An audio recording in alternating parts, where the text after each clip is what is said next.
mga kabikes, na disgrasya ako dito sa Ayala. Tumawid yung babae, hindi naman tawiran to, tumawid, wala na, late ko na siya nakita. Tinamaan ko siya, kaso lang naiya siguro dahil kasalanan niya, hindi na siya nagpakita, lumayo na. Grabe,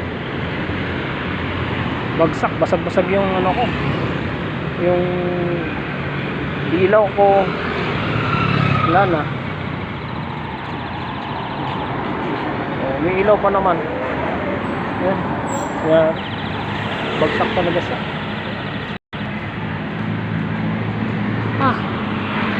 Hindi ko pa alam kung anong masakit sa akin eh. Pero praise God Lord, wala naman eh. Naitugod ko yung kamay ko. Pero yun nga, yung aking ilaw, yung salamin ko basag-basag. Buti yung itong cellphone hindi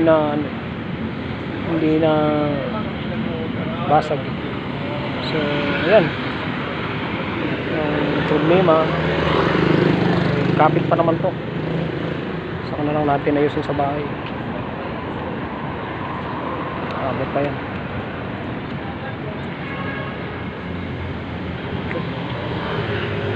Basag, bagsak. Ayan o.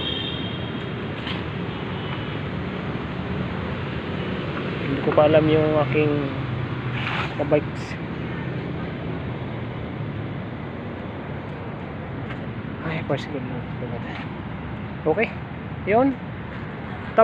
Tawid siya dito sa may Tower 1 eh. Hindi pa 2 time lang tawiran eh.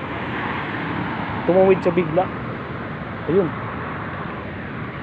Alam niya kasalanan siya eh. Kasalanan niya.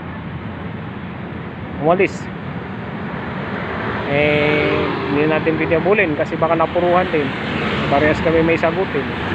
Siyempre kahit medyo kasalanan niya, pag na-disgrasya natin, sagutin din natin. Ako, mukhang hindi naman gaano na-damage eh. Iwan ko pa ako. Mukhang masakit eh. Mararamdaman ko pa to sa bahay. Saka yung kamay ko, grabe, tupik. Hindi ko maunat yung daliri ko pala. Okay mga kabikes, matangay mga followers, dandaan lang. Thank you very much. Bye.